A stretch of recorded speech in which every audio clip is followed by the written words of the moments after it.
listening to Radio Sputnik. Telling the untold.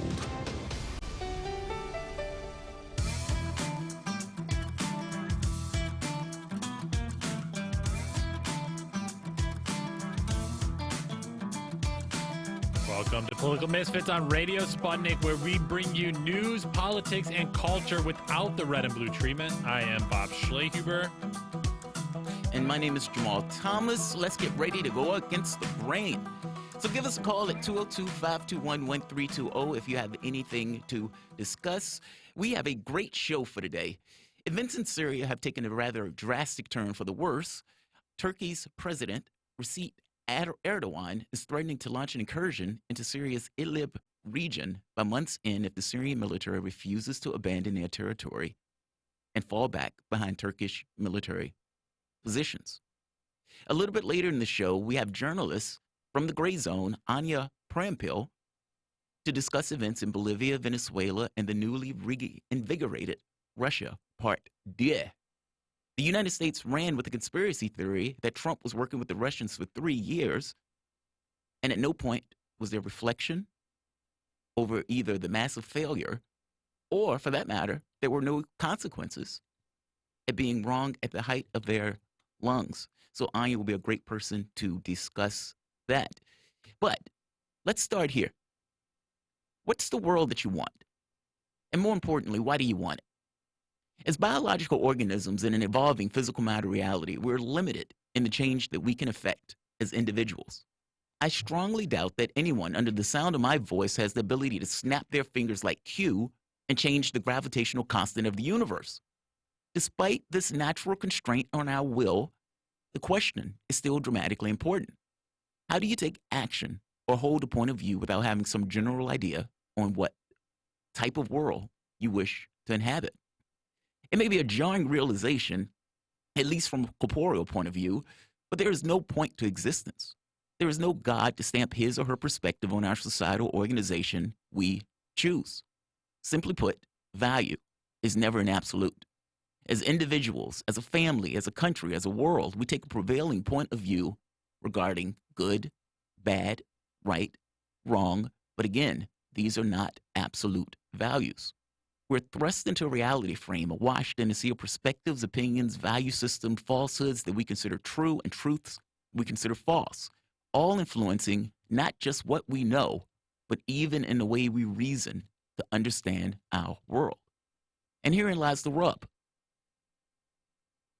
Since environment directly affects our behavior and our point of view, how do you know if the opinions that you hold is consistent with what you, in a flesh-to-bone way, actually believe, versus something that was implicitly accepted due to a prevailing cultural, or, for that matter, national narrative? Robert McNamara, in his movie Fog of War, argues that something more than rationality is required in dealing with issues of policy, particularly foreign policy.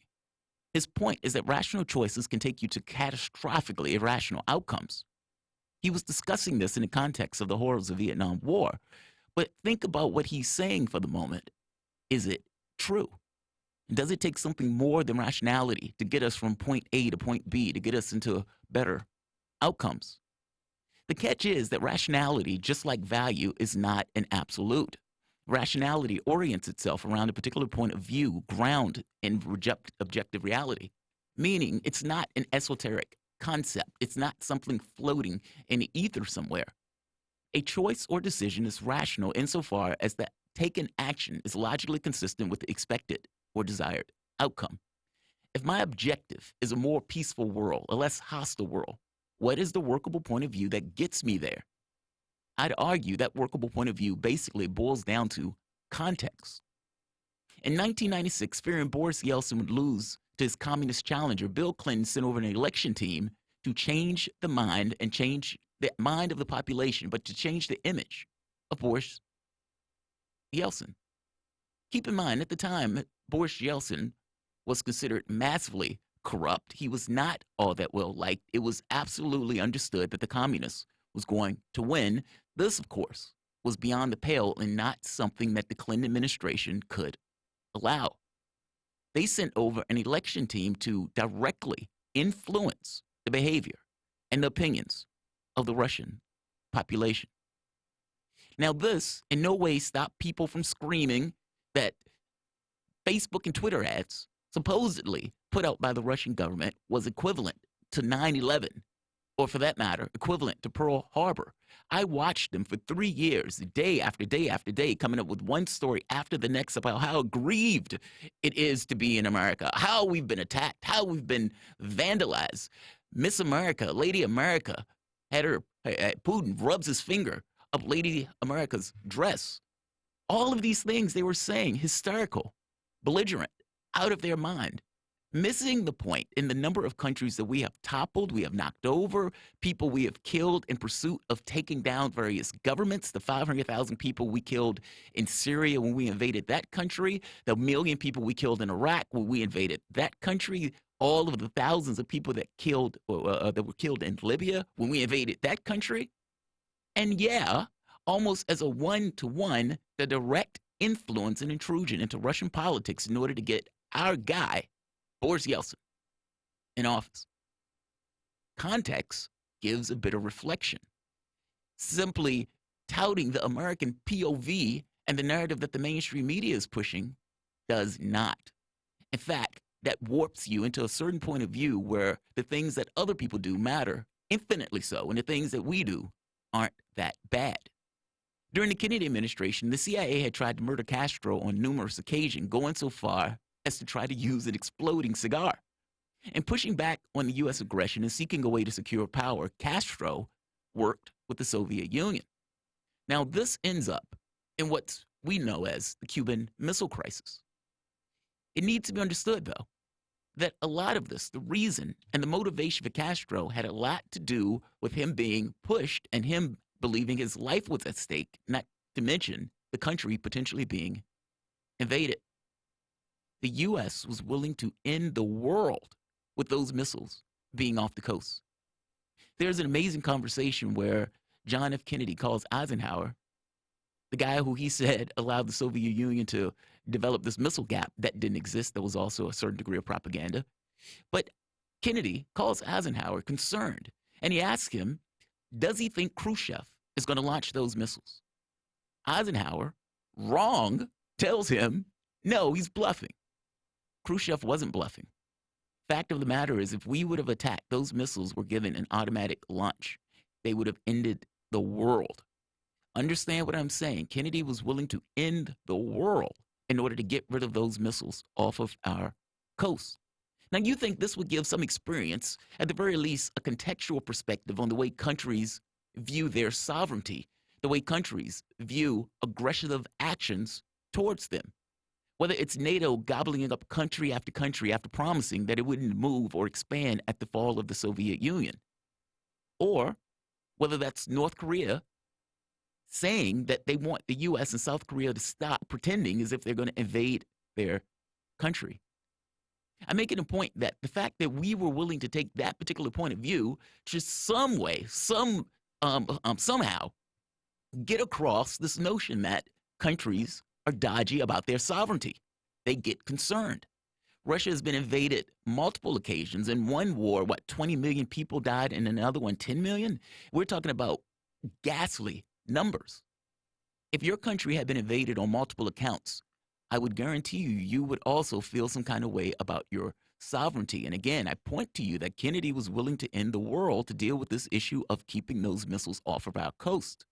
And yet, despite saying we weren't going to expand NATO, NATO continued to expand. And understand what NATO is. This is a military organization with the expressed interest in either toppling or containing the Soviet Union.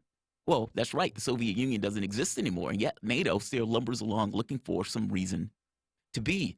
But every country that is involved in NATO, if that country is attacked, all countries are supposed to get involved in this conflict.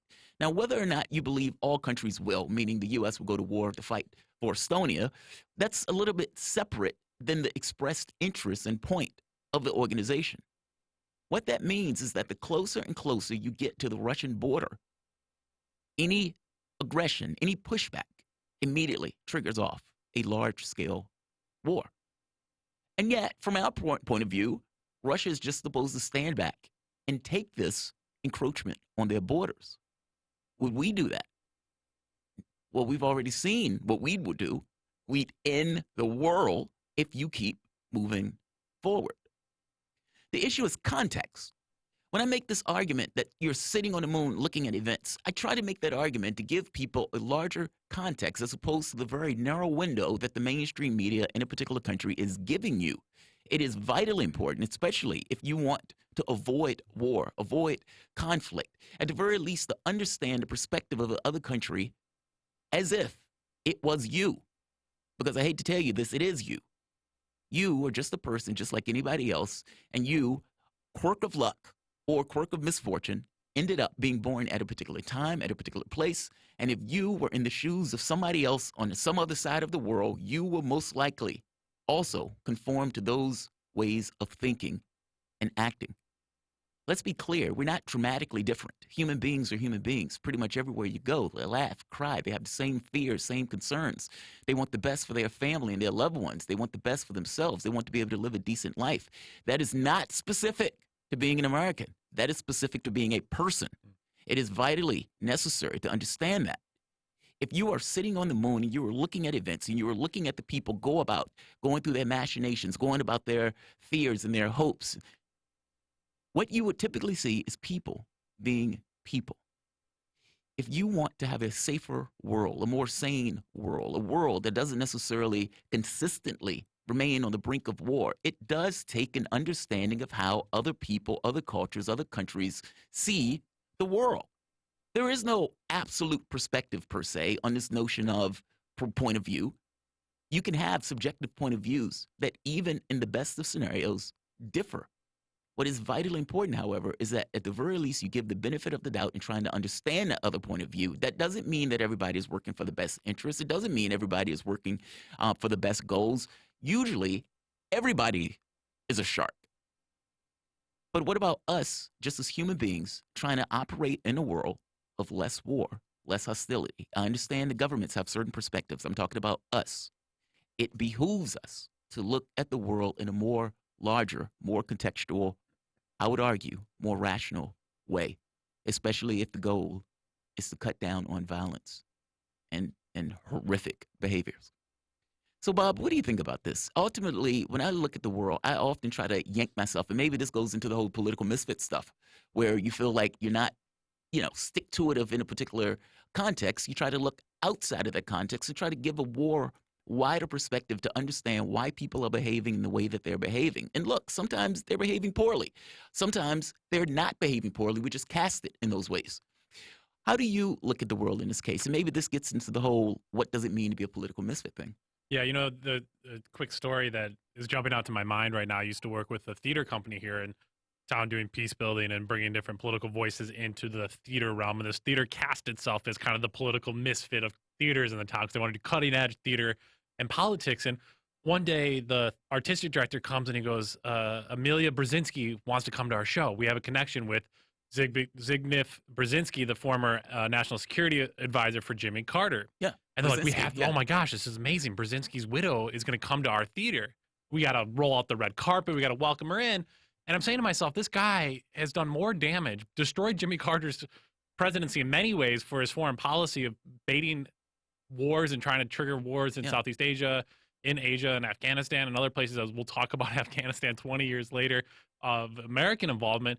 And yet people in Washington, D.C. celebrate these generals, celebrate these war makers, celebrate people that are standing up for what's right to fight for our freedoms and values. And for me, it's just like we're killing innocent civilians in all of these different countries. And here you are then celebrating itself. And we have such a warped history in the United States. And we'll talk more about that. Kind of one of the themes of the show today is the lack of understanding of our involvement in other countries, what we think our value system is, and how that doesn't align with what then we do abroad when it comes to war making. If you think about this poll of Qasem Soleimani, the general in Iran, being killed, when 53% of Americans were okay with the killing, but then it was like in the teens of the number of people that thought it made us safer. That's so bizarre. And so it's so bizarre that we are okay with this militaristic action, but at the same time, people are like, well, this probably isn't making us safer. It's probably not great for our environment. It's not good for the economy, but we have to do it. And we have to celebrate these people. Stop inviting the Brzezinskis of the world to your theater and their families to the theater. I mean, that's what's crazy to me, is that they're still celebrated despite what you do, even if it doesn't line up with the values you say. I mean, it's the epitome of hypocrisy that we say we don't want wars, we want global peace, but then we celebrate the war makers and not the peacemakers. And that's what I'm thinking about after that monologue today. That's true.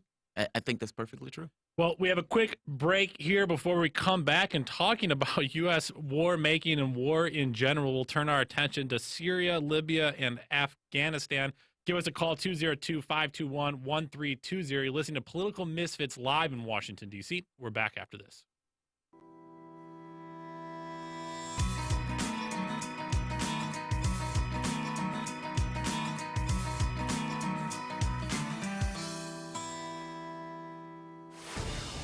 Tune in to Loud and Clear with Brian Becker for the latest news, commentary, and political analysis.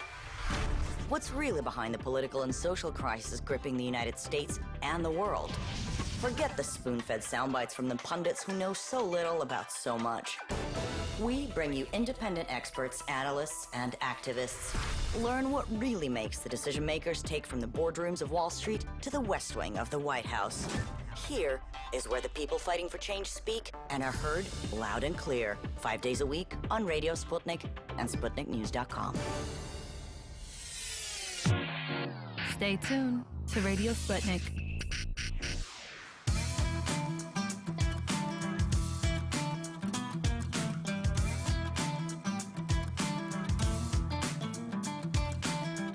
Welcome back to Political Misfits, the show that goes against the grain. My name is Jamal Thomas. I'm here with my co-host Bob Schlehuber, and we're talking about international news, essentially politics abroad. So if you guys want to call, the number is 202-521-1320. That's 202-521-1320. You can give us a call if you want to discuss anything that we've mentioned up to this point. I think the only thing we've talked about is foreign policy up to this point, but we will have awesome guests this evening, so definitely feel free to call. So Turkey's president, Recep Tayyip Erdogan, is threatening to launch an incursion into Syria's Idlib region by month's end if the Syrian military refuses to abandon their own territory and fall behind Turkish military positions. An operation in Idlib is imminent. We are counting down. We are making our final warnings, Erdogan told his legislative body. Frantic peace talks and calls between Russian President Vladimir Putin and Erdogan yielded little to no visible results. Bad news was compounded with worse news yesterday as the situation escalated further. Russia accuses Turkey of providing artillery to support to terrorists fighting the Syrian army, allowing a temporary breakthrough of Syrian military positions. The Russian Air Force, backing the Syrian government, launched airstrikes on the Turkish-backed fighters, allowing Syrian forces to ultimately repel the attack and regain their territory. Now, the U.S. media, again, going back to the monologue, looks at this in a very particular way. They call the people who are in Idlib the last remaining bastion of freedom and democracy in Syria's 9-year war, effectively pro-democracy terrorists. Listen to the clip of senior U.S. officer and OIR spokesman, Colonel Kagans III, describing who is in Idlib. Idlib province seems to be a magnet for terrorist groups, especially because it is an ungoverned space in many ways. And there are a variety of groups there. All of them are a nuisance, a menace, and a threat to the civilians, the hundreds of thousands of innocent civilians who are just trying to make it through the winter and searching for hope for and a will to live and survive. Now, last year, if I'm not mistaken, it was said by the UN that there were 10,000 to 20,000 terrorists. Their word in Idlib. Now, considering Turkey is a NATO nation and Syria is backed by Russia, I don't have to embellish on how catastrophic an already bad situation could become. We'll be discussing this today with Mark Sloboda. Sloboda is an international affairs and security analyst. Mark, how are you today? Jamal, Bob, thanks for having me. It's an honor and a pleasure to be on Political Misfits, and I'm alive and fine. This is our first week here at Political Misfits. This is one of my all-time favorite guests, Jamar, so I'm super excited for Mark to be here with us today. Thanks again, Mark. Excellent. Same here. I'm super excited to be with you guys. So, Mark, got a question for you. So, how much of this goes back to several years ago when this was poor planning between Turkey and Russia? I mean, this wasn't a surprise point of contention, right? Meaning the territorial demands. No. I don't think that this was necessarily a mistake. Neither was it a surprise point of contention.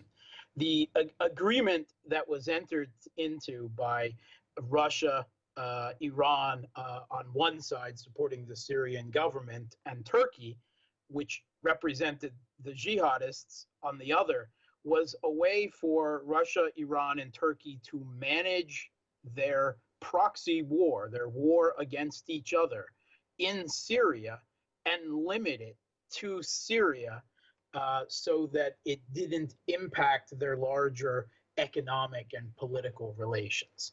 That is what the agreement was, and the agreement was we're talking about the beginning of the Astana process and the Sochi agreement. It was presented as a ceasefire, but it was never really a ceasefire, and it never could be a ceasefire because the group that controls Idlib, Hayat Tahrir al-Sham. And who exactly is Hayat Tahrir al-Sham? The U.S. government says that Hayat Tahrir al-Sham is simply Al-Qaeda in Syria, rebranded again. It was once known as Nusra and it had several other names during the course of this conflict. The U.S. government says it is Al-Qaeda rebranded in an attempt to avoid targeting, right? Their partners, their subordinates for control of Idlib, are the Turkestan Islamic Party, which is a organization of Central Asian and Chinese Uyghur jihadists on tour. You know, the perfect moderate Syrian rebels. They're not Syrian, they're not moderate, and they're not rebels. And the other one is Haras al-Din. And Haras al-Din is regularly described, even in the Western press, as harder than hardcore Al-Qaeda. These guys are like Al-Qaeda squared. They're like ISIS. And this, triumvirate here, with certainly Hayat Tahrir al-Sham at the top, even the Western press, if you look back about a year and a half ago, was grudgingly admitted that they controlled all of Idlib. But now suddenly, a year later, nothing has changed in the control regard other than some territory liberated by the Syrian government. But suddenly, it's a rebel bastion and a rebel stronghold again. Who exactly are these rebels again? Aren't these the same rebels that attacked the World Trade Center and the Pentagon on 9/11? I mean, and yeah, they are. Yeah. And so this is why there could never be a ceasefire, because Hayat Tahrir al-Sham and its partners, they were never part of any ceasefire agreement between Russia and Turkey. Because although Turkey does support them and is defending their control of Idlib now and supplies them daily with convoys of food and gasoline and ammunition and weapons and so on, they can't really admit to that, can they? I mean, they recognize that Hayat Tahrir al-Sham is a terrorist organization, and they can't admit that they are representing them in talks and become responsible for their actions.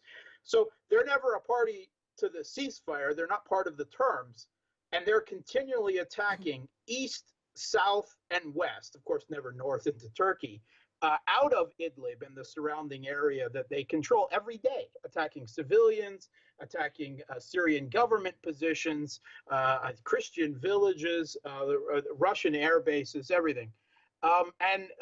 That's why there could never be a ceasefire, because the ones actually in control of the province aren't a party to the ceasefire. But whenever the Russian and the Syrian government recover territory from them and launch airstrikes on their positions, we're violated. Russia is violating the ceasefire. It's complete nonsense. So then, Mark, this was a way for them. Yeah, catch us up. Where are we at today now that the Turkish military column has entered Syrian territory? Nearly 20 military vehicles have entered the country of Syria north of Idlib. They're heading towards Turkish posts in Idlib. Maybe give us a little bit of an idea of what these different Turkish outposts are, what they're used for, depending on if you're listening to Western media or media not in the West. There's sometimes just lookout posts, and sometimes there are other military posts, and then a lot around the control of the different highways, Highway 4 and Highway 5 there, and where they converge. So communication lines are open between Russia and Turkey. You're saying no ceasefire is on the horizon, and you have this now Turkish column heading towards Idlib. Give us a sense of what's happening right now and what happened over the weekend. Okay, so these Turkish, they're termed observation posts. They were part of the Sochi agreement, and the Turkish military was to assume positions there and use those positions to disarm the extremists, meaning Hayat Tahrir al-Sham, Al-Qaeda, and the others, and oversee a withdrawal of heavy weapons, and so on. And of course, they were never used for this. They became Turkish occupation posts in Idlib, by which Turkey provided intelligence to, and supplies to, and occasionally havens to fire from, for Al-Qaeda and their allies in Idlib. And currently, 12 of those positions, 9 out of 12 of those original positions have been surrounded as Syrian government forces have moved forward. And they are kind of literally under a quarantine, if you will. And there are still a few more, and Turkey is trying to lay more down, even though there's no grounds for that in the agreement. The Syrian government has recently moved forward and recovered something that was supposed to be cleared as part of the Sochi agreement by Turkey. Open it to civilian traffic and be controlled by both Turkey and Russia. That never happened. It's the M5 highway. It's a very strategic and important highway that runs diagonally through the length of Idlib in northwest Syria on the Turkish border. This highway goes between Aleppo and Damascus, which are respectively Syria's second biggest and biggest city, their capital, their industrial and their financial and government center, if you will. And it's that the recontrol of that highway is absolutely essential for the security of the country, but also for economics, because otherwise you have to take back roads that circle around through the desert and so on.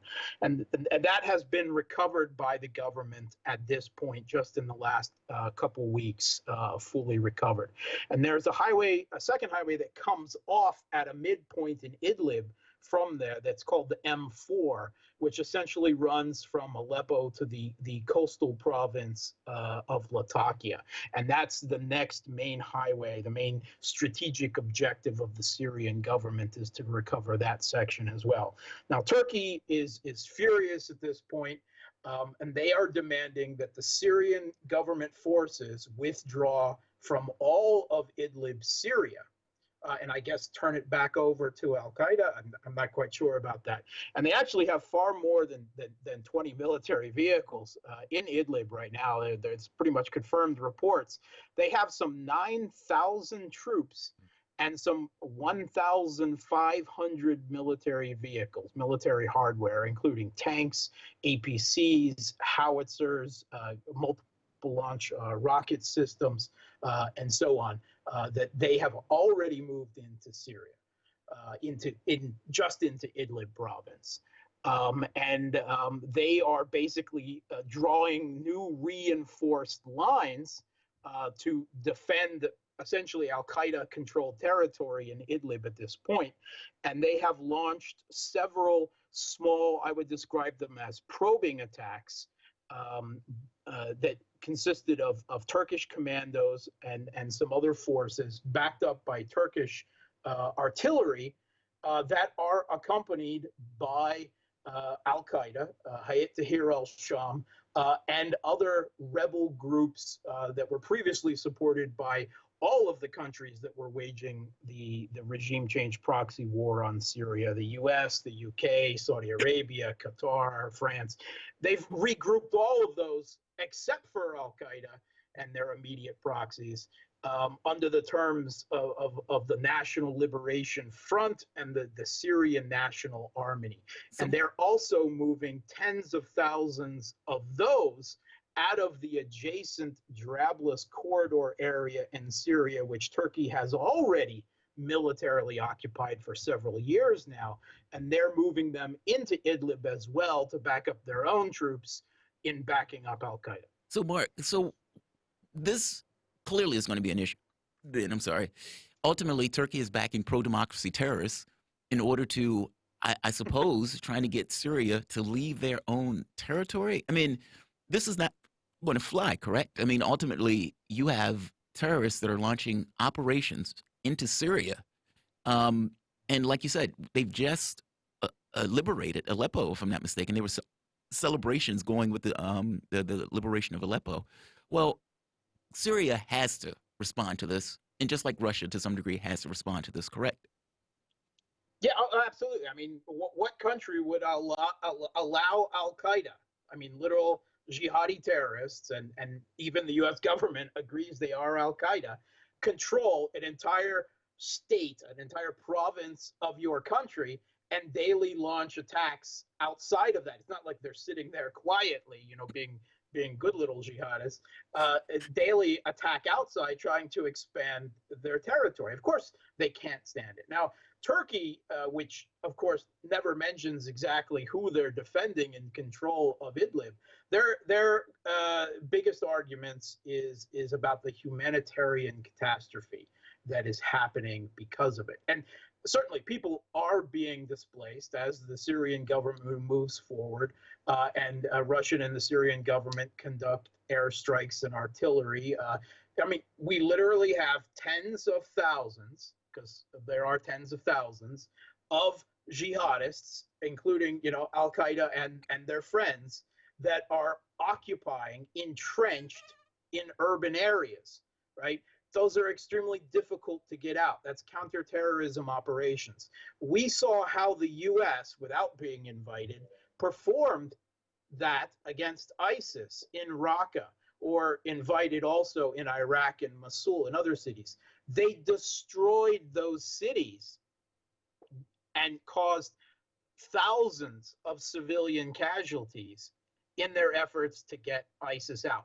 Why? Because that is an unfortunate military reality of urban comment against an entrenched extremist foe. They're using the civilian population as human shields.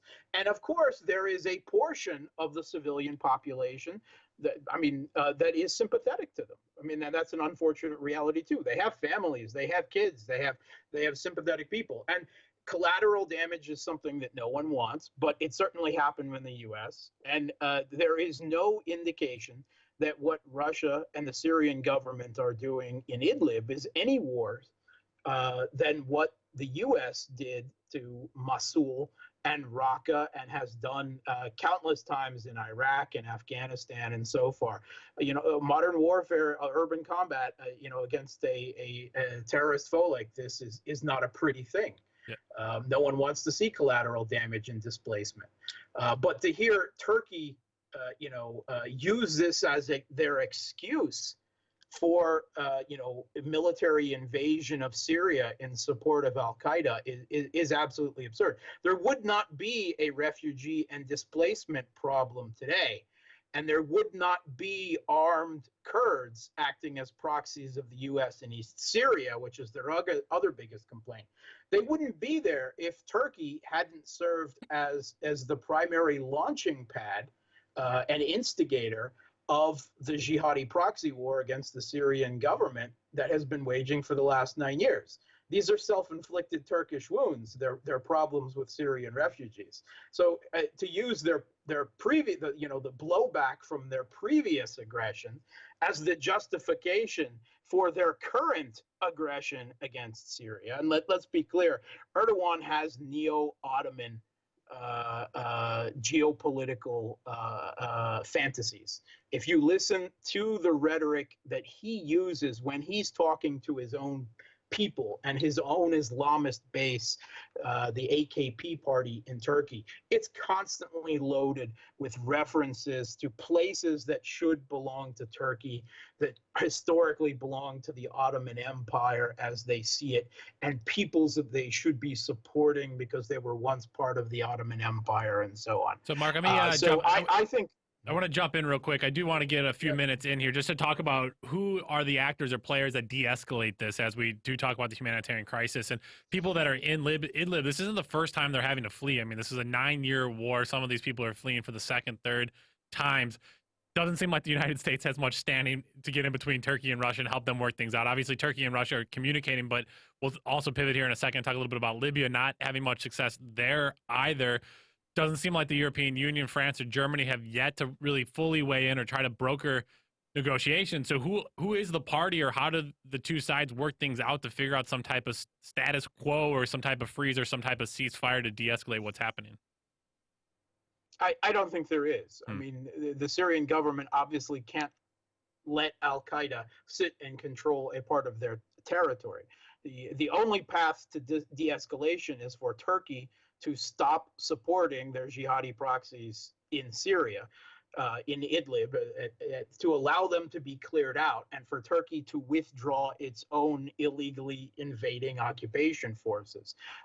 Otherwise, I think you will continue to see a weird type of proxy conflict where the Russian and the Turks continue to essentially pretend or try to pretend to avoid direct conflict with each other, while the jihadi irregulars and the Syrian army are used by either side to target each other, and that is a recipe for escalation.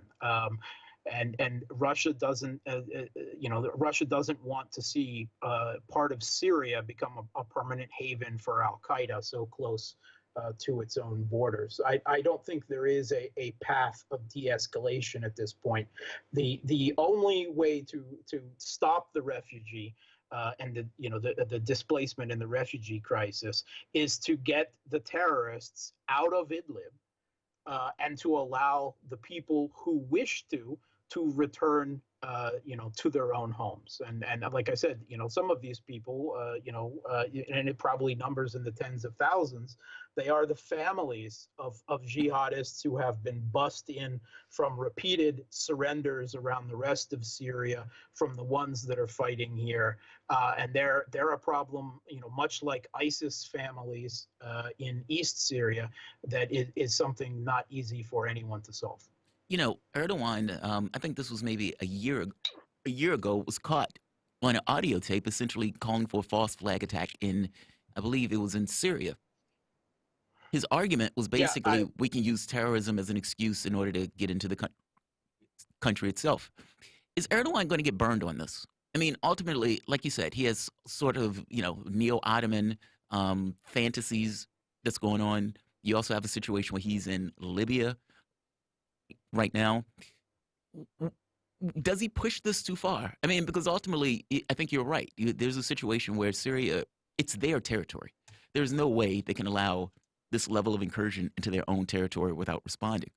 So what's the extent, or what's the level that this escalates that much further to a point where it's not just proxies, where it is just a full-blown conflict? Yeah, I mean, Erdogan is really an interesting creature. When his regime, when he first was elected in Turkey, he instituted a policy of no problems with Syria's neighbors. And here we are, over a decade later, Erdogan's still in power, and it can rightly be termed a regime at this point.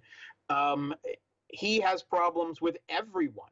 He has pissed off and alienated all of his allies, be that the EU and Turkey, who are Turkey's partners in NATO. Russia, he has shot down a Russian plane. A Russian ambassador was killed in Turkey. And when it comes down to it, because he's the one supplying, arming, training, and salarying the jihadist forces in Syria, every Russian that has died in Syria has died with their blood ultimately on Erdogan's hands. He's angered and pissed off Saudi Arabia over both of them positioning themselves as the hegemonic driving power in the Middle East. He has angered all of his neighbors. He's also occupying a part of western Iraq and claiming to be there for counter-terrorist operations against Kurds. And the Iraqi parliament has, much like the U.S., ordered his troops out of the country multiple times, and he doesn't go. And of course, he's got conflicted relations with Greece and Cyprus over territory and energy resources that he's trying to claim off the coastline, and Syria. Right now, he's still doing a good job of playing the U.S. and Russia and everyone off of each other, because Turkey is such an important geopolitical pivot point for projection of power and control of the Middle East, that everyone is terrified of alienating him too much, that he might go completely into the other camp, into NATO or into Russia and Iran's sphere of influence in Eurasia. But he's increasingly, I think, his ego and ambitions are trying to cash checks that Turkey's capabilities and geopolitical importance just can't cash.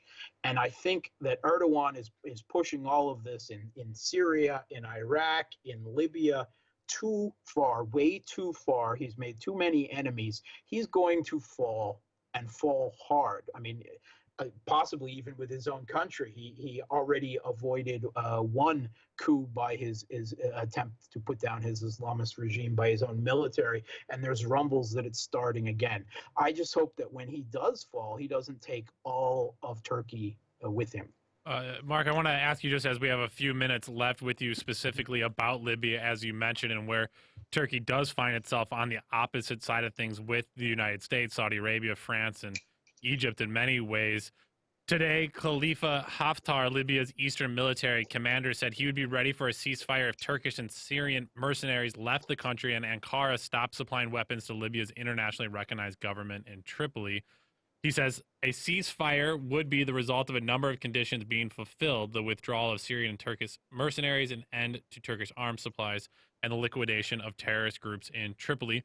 These comments came after the government of national accord suspended talks hosted by the United Nations to halt warfare over Tripoli after Eastern forces shelled the capital's port, which killed 3 people and almost hit a highly explosive gas tanker. It doesn't seem like anything good or ceasefire related is happening in Libya either, and you have quite a few different countries, big countries here, globally taking opposite sides here in Libya. What are the prospects of a ceasefire there? Sadly, I think I already know your answer. Yeah, well, actually, I think there are some possibilities for a ceasefire there. There's a really weird array of forces here. The Muslim-affiliated regime that it controls Tripoli, and it really only controls central Tripoli and Misrata at this point, is supported in the world pretty much only by Turkey and Qatar. That's it. The forces of the former Gaddafi general turned CIA asset turned new warlord to restore law and order to Libya, as he styles himself. Meanwhile, is supported by Russia, although much more so by Egypt and its backers, Saudi Arabia and the UAE, but also by France as well, and increasingly in recent days by Italy. So it's a really weird array of forces here, quite different from what we have in Syria, other than the obvious Russia and Turkish angle. And Haftar controls most of the country and the oil, of course, which is what anyone's real interest in Libya is.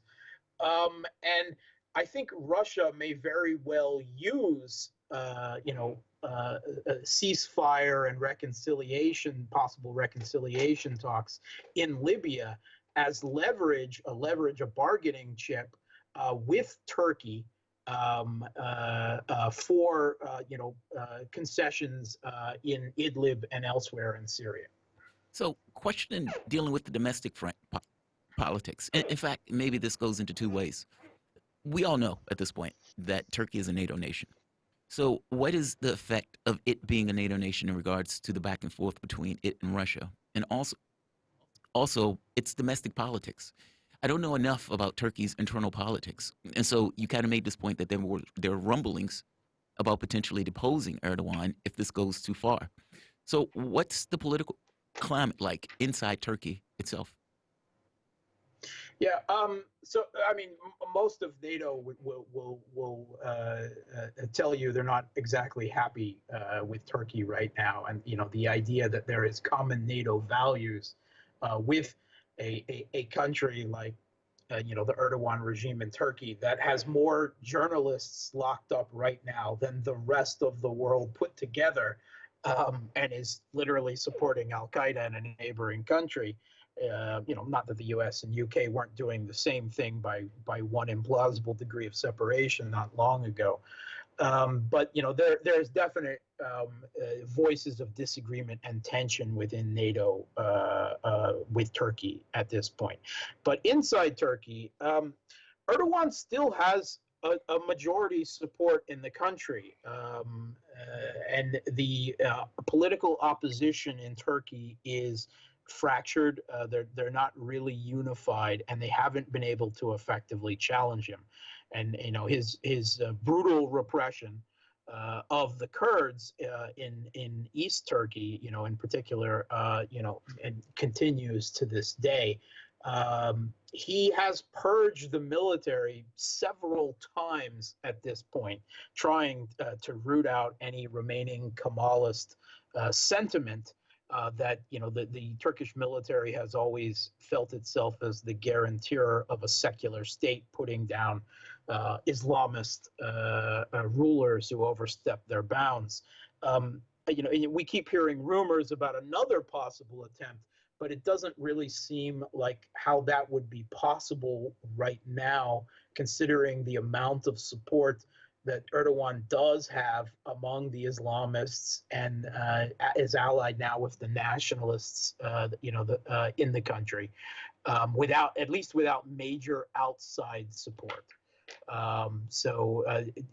For the present, even with the Turkish economy flailing like it is and the lira sliding, and public discontent over the number of Syrian refugees that are in the country, I don't see right now any serious political or potential overthrow opposition to Erdogan at this point. Although if he loses badly in Syria and Turkish boys in uniform in Syria die in large numbers, that could potentially change. That was Mark Sloboda, international affairs and security analyst, who joined us there. Yes, the last Turkish coup d'etat attempt was in 2016 in July. Short-lived, didn't get very far there as Erdogan and his government were able to put a stop to it. Mark, thank you so much for joining us. We'll be back after this talking a little bit about the latest from Afghanistan. If you have any thoughts on that or what you just heard, give us a call 202-521-1320. You're listening to Political Misfits on Radio Sputnik. We're back after this.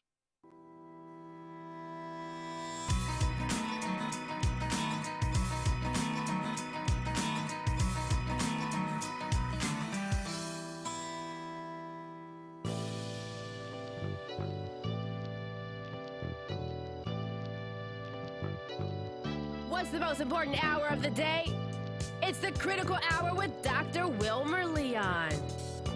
On this show, we don't just deliver the latest headlines, we divide the real from the fake. Tune in to hear from some of the most brilliant political minds of today, get in-depth news and analysis that goes beyond the surface and dig straight into the details. Set your clock to the Critical Hour for a news perspective unlike any of those other guys.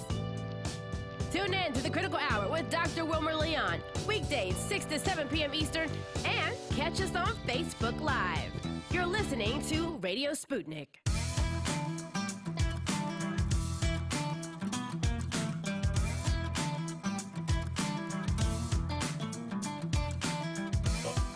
Welcome back to Political Misfits on Radio Sputnik, where we bring you news, politics, and culture without the red and blue treatment.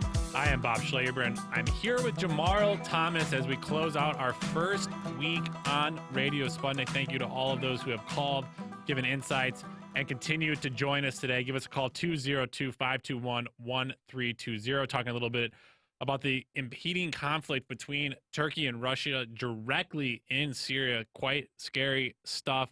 Anything happening in Libya that's on your mind. But now we want to talk a little bit about Afghanistan and possibly, maybe the de-escalation, the end of the U.S.'s longest running war. Well, the beginning of an end, perhaps, at least to say. Today is the beginning of a 7-day partial truce between the U.S., Afghan, and Taliban forces in Afghanistan. If this truce holds, U.S. Secretary of State Mike Pompeo said the U.S. is ready to sign a peace deal February 29th. Pompeo wrote on Twitter this morning, after decades of conflict, we have come to an understanding with the Taliban on a significant reduction of violence across Afghanistan. This is an important step on a long road to peace, and I call all Afghans to seize this opportunity. It's remarkable that a big statement like this has a hashtag on Twitter. Like, they'll read this and see the hashtag Afghanistan. Major announcement, 20-year end of war, and we're in the social media that our Secretary of Defense, I mean, it's just, their state is just, it's beyond me. Needless to say, in a statement also this morning, Pompeo confirmed upon a successful implementation of this understanding, signing of the U.S.-Taliban agreement is expected to move forward. We are preparing for the signing to take place on February 29th. According to NBC, the deal is the same peace deal the sides came close to signing in September, which calls for a timetable for a U.S. troop pullout in exchange for the Taliban agreeing to cut ties with terrorist groups and entering into peace talks with their foes in the Afghan government. The Taliban also issued a statement Friday saying, quote, both parties will now create a suitable security situation in advance of agreement signing date, extend invitations to senior representatives of numerous countries and organizations to participate in the signing ceremony, make arrangements for the release of prisoners, structure a path for intra-Afghan negotiations with various political parties of the country, and finally lay the groundwork for peace across the country with the withdrawal of all foreign forces.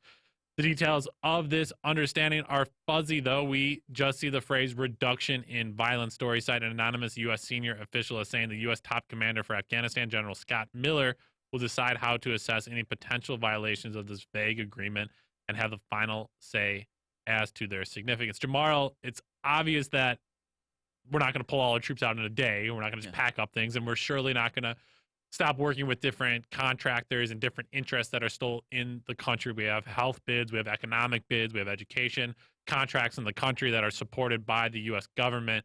But needless to say, a large troop reduction over some long timetable will play out. It's a little fuzzy. Opportunities to hold the truce will be quite tough over the next week. I don't think it'll be easy. Obviously, before the last September close to agreement took place, the Taliban were accused of killing a U.S. soldier. The thing fell apart. And now here we are 5 months later, back at the negotiation table. It takes hold at about midnight Afghan time, which I think might be right now. What are your thoughts on this? Do you think it's enough to start moving troops out here? And does Donald Trump keep his word to say something about Donald Trump positively that maybe actually keeps his campaign promise here to try to pull troops out? This is going to be a shocking answer, but yes. Look, the vagueness and the fuzziness of the deal is in order to keep that deal to some degree stable. If you have a deal that's too specific, well, the violations of that deal become that much more clear when those violations take effect, as opposed to having something that's a little bit more vague, where there's a more subjective perspective in regards to whether or not a violation has been committed. This puts me in the mind of, Nixon saying, I have a secret plan to win the war. I have a secret plan to win the war. And then you find out his secret plan was just more bombing, and he ends up going with the same deal that LBJ originally started out with in the first place. You have this situation where Trump comes back. Nobody wants to work with the Taliban, but here we are. And we've been lying about what has been taking place in Afghanistan for the past, 18 years or whatever. It's like some ungodly amount of time.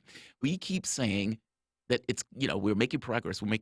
And that paper, the Washington Post story got across we were not making progress.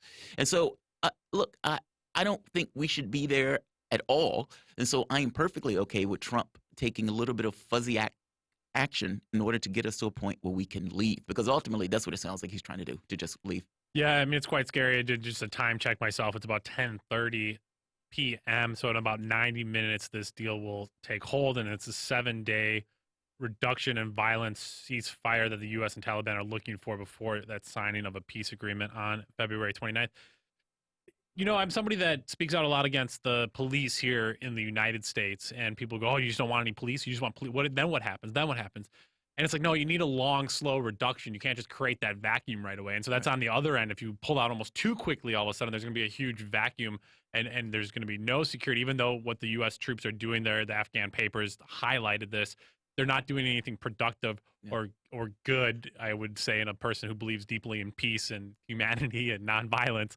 They're not doing good things, but at the same time, how you pull this out, how territories are given back. I mean, there's terrifying stories. It's not like the Taliban are good actors either here. I mean, I was talking to an Afghan who had worked with the U.S. government, and basically he was saying when he travels around the country, there will be different stop points, and the Taliban have been able to capture some data sets that show who have worked with the United States, and so people would be basically pulled off of buses. I mean, so it's just the intricacies of what this pullout will look like, how many troops come home. Yeah. I don't trust the Trump administration to do much beyond just headlines. 1,000 troops come home. It doesn't matter how many is still there. I think they're just going to look for the clickbait headlines that look good in the international media. Donald Trump said, I would bring troops home. We'll bring 4 people home, and it's a huge success and a win. And so that's on one thing of Donald Trump trying to push that route. And the other great concern is it's not like the Democratic Party here in the United States is going to keep him accountable in many ways. The Barack Obama's administration, last 20 years, that spans Republican and Democratic presidential administrations, that spans Democrat-led Congresses, Republican-led Congresses. Both of these parties had their fingerprints all over the failure of Afghanistan. So it's not like there's anybody that on the horizon is going to be the hero of the Afghan people. Yeah. And obviously, as you mentioned, the Taliban are expected to negotiate with the Afghan government, which is a government propped up by the United States. So it's still not as if there are actors in Afghanistan that can clearly work things out. Yeah, I agree with that. I mean, look, Donald Trump has said on multiple times that he was going to leave this place or that place. And what you found out most of the time, it was just a headline. There wasn't necessarily a full-blown reality to it. By the same token, in occasions where he did want to try to leave, something would always happen. A chemical weapon strike, supposedly, would take place, or something that would force him to stay within the context of the country. Even when he wanted to leave, before anything took place, you had Democrats going after him. How dare you leave this particular country like this? It's like as if they wanted to stay there forever. Like, the perspective is utterly astonishing. That said, I do think that he does, on some level, want to leave. I mean, I think all things being equal, he wants to keep campaign promises when there is no loss in keeping those promises. Yeah. And he's going to be running against, potentially, let's say it's Sanders, who's going to take an anti-war position, almost similar to the anti-war position Trump took back in 2016. Like, I don't know if his people have forgotten that. I mean, when Trump ran to the left of Clinton on issues of war and foreign policy. And there were plenty of people who thought, like myself, that if Clinton shoots down a jet over Syria because she wants to put up some kind of air shield or air defense perimeter, well, that's going to be a war. And so between her and Trump was at the very least making the argument of, I don't want to start any new wars. I want to get us out these conflicts. And he doesn't have a Libya on his belt. He doesn't have an Iraq on his belt. And he doesn't have a Syria on his belt. So yes, I don't know. Trump is grotesque, so fair enough. But from the standpoint of the Democratic Party, I got to be honest, I am not certain that they are that much better of an alternative, especially since they take one of the biggest reasons I left the Democratic Party and became a misfit here on Radio Sputnik was the chance at the convention in 2016 when there was anti-war protesters at the convention and basically started chanting USA, USA. I mean, the Democratic, it's the populace of the Democratic Party basically cheering on war and silencing out anti-war activists. It wasn't like, yeah, bring the anti-war activists in, let them talk and have a platform here. It was like, we're going to overly chant and make sure they're quiet. So yeah, let's fingers crossed that ceasefire is held over the next week and troops do come home and wind down this 20-year war by the United States. Let's take a quick break, Jamar. We'll come back with more. We have a whole another hour with you on Political Misfits. I'm Bob Schlaber here with Jamarl Thomas. We're live in Washington, D.C. on Radio Sputnik. We'll be back after this.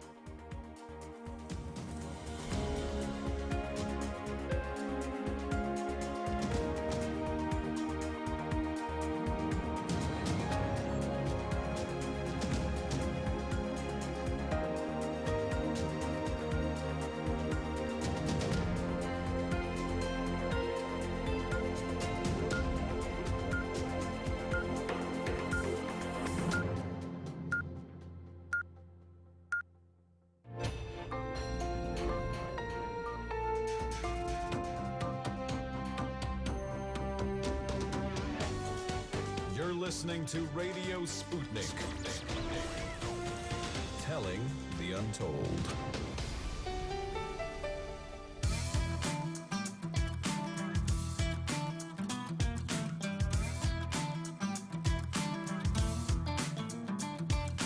Welcome back to Political Misfits, where we are not afraid to go against the grain. I'm Bob Schlaber here with Jamarl Thomas. We're going to shift some attention now to some big domestic news, some old news trying to be made new again.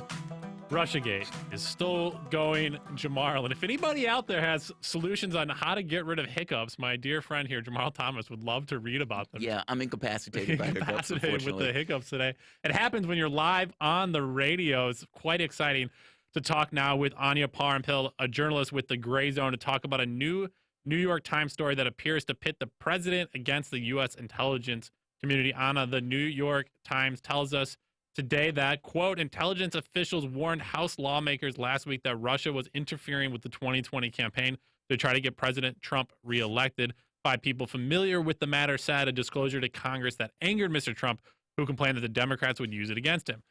The article goes on. The day after February 13th briefing to lawmakers, the president berated Joseph Maguire, the outgoing acting director of national intelligence, for allowing it to take place. People familiar with the exchange said Mr. Trump was particularly irritated that Representative Adam Schiff, Democrat of California, and the leader of the impeachment proceedings, was at the briefing. The New York Times story again uses anonymous intelligence officials to warn that Russia is trying to interfere in the U.S. election. Why actually find people that will go on record when you can just say anonymous sources? It uses the same vague language about the U.S. intelligence community and even dips back into the first round of Russiagate, noting, quote, the intelligence community issued an assessment in early 2017 that President Vladimir Putin personally ordered a campaign of influence in the previous year's election and developed a clear preference for President-elect Trump. This clear preference doesn't seem to have done them a lot of good, considering the stance Trump has taken, at least in terms of policy, against Russia, sanctioning the country in a variety of ways, opposing them in Syria, pressuring Germany on the Nord Stream 2 pipeline, etc. Let me play a clip here of Joe Scarsborough asking New York Times writer Peter Baker about this dichotomy between Trump's love of Russia and his actual actions.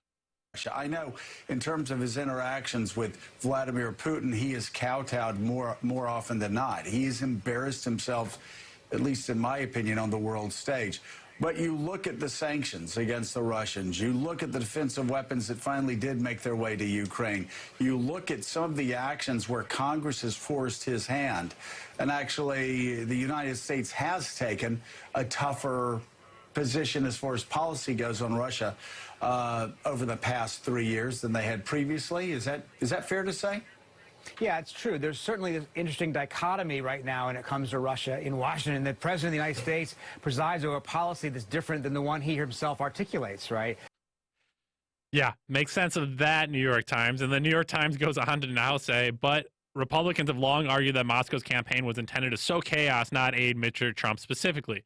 Some Republicans have accused the intelligence agencies of opposing Mr. Trump, but intelligence officials reject those accusations. They fiercely guard their work as nonpartisan, saying it's the only way to ensure its validity. And it warns the Russians have been preparing and experimenting for the 2020 election. They got some new stuff coming our way this year, Jamarl. Undeterred by American efforts to thwart them, but aware they need a new playbook of as yet undetectable methods, according to U.S.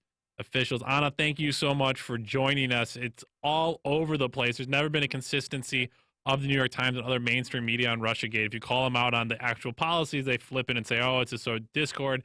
You flip it on, oh, you're saying they support Trump, but then now they maybe are supporting Bernie Sanders. It all feels like a mess, and here we are again, Anya. It is pretty insane. I just want to start, first of all, by congratulating both of you. Thank you. Thank you. On the show launch, I've been catching clips here and there on the radio all week. I'm very happy for you guys and very happy for Sputnik to have this new edition. And as far as your hiccups go, I usually drink water up down, or Bob, if you can find a way to scare him, then I'm Tin Man. I don't get scared. Ever. Be vulnerable right now, Jamarl. Be vulnerable in the sake of getting rid of your hiccups. Be vulnerable in this moment. not even by the reemergence of Russiagate. Maybe that should be enough to scare all. Well, I'm terrified. Actually, the thing that terrified me was this notion that Clinton was going to get back into the race. That scared me. I heard she is. I heard any day now, Jamal. Any day now. That What does that do for your terrified me. hiccups? Anya, let's get back to the Russiagate, though. It seems like we're not going to move away from it. I was finally excited after the Mueller report came out. All these different reports said there was nothing of clear evidence, and yet here we are again. Right, and then you had Ukrainegate, which I kind of saw as an extension of Russiagate, the whole impeachment show trial. That failed as well. So far, it's 2 attempts to kind of revive or depend on this bogeyman, Russia, to take out Trump, where the Democrats have failed. And to be honest, I'm not so surprised that they're running with it once again, because not only do they want to use it to weaken the president, Trump, obviously, but I see in the coming months, as Sanders starts to do even better, that they're going to really try to use this Russiagate narrative against Sanders. And what's disturbing to me is that during the debate on Wednesday, I believe it was, in Nevada, when Sanders was asked about his so-called Bernie bro, mean supporters online by the moderators, he actually Russiagated himself. He did. He did. He invoked the Russiagate issue himself. And, you know, one of my biggest issues with Sanders doing that was, it's like, dude, they're going to use that against you. I mean, they were making the argument that African Americans weren't upset because they were being shot and killed by cops. They were upset because of Russia, that the Green, the Green New Deal and pushing for environmental justice, that really wasn't the issue. It wasn't the issue that the planet was going to the dogs. It was, again, the Russians. I mean, they've been using this as this just weird boogeyman. And they used it right away. Let's play this clip here. This is New York Times chief. This is the chief White House correspondent for the New York Times and MSNBC analyst Peter Baker, trying to understand who Russia supports and how confused he is by it all, Jamar. Now, you might ask the question, and some people have, would they want Trump over Bernie Sanders? Sanders, of course, a Democratic socialist, has, more ideologically in tune with the old Russia anyway. And remember, of course, the Russians did favor Bernie Sanders in the primary in 2016 over Hillary Clinton. That's amazing. That's amazing. He says they used to be communists, so we don't necessarily know who they're going to go with. One of my biggest issues with this had to do with what I thought was going to be consequences, meaning the moment that you're pushing this notion that a foreign actor is somehow attacking us and invading us, and all of these other proclamations they were using, an attack by Facebook and Twitter ads was synonymous with 9/11. I mean, some of the stuff was outright hysterical. The energy from that wasn't just going to stop. I mean, ultimately, these guys were still, depending on who gets in office, we're going to have that in their heads that the Russians are attacking us and these guys are our enemies. Is it possible that Donald Trump took some belligerent actions? Because Bob had a point. Ultimately, when you think of everything Trump was doing, getting rid of the missile treaties, weapons in space, attacking Venezuela, I mean, these guys were friends of Russia in this case. Even the sanctions on Iran, none of these things were in Russia's interest. All of these things were entirely ignored by mainstream media when they were looking at Trump screaming he was working with the Russians. Do you think that some of the behaviors that Trump took was basically in order to push back against this notion that he himself was some kind of puppet of the Russian government? I absolutely think so. I was actually in Helsinki for the Trump-Putin meeting, this historic reunion between the U.S. president and the Russian president in July of 2018.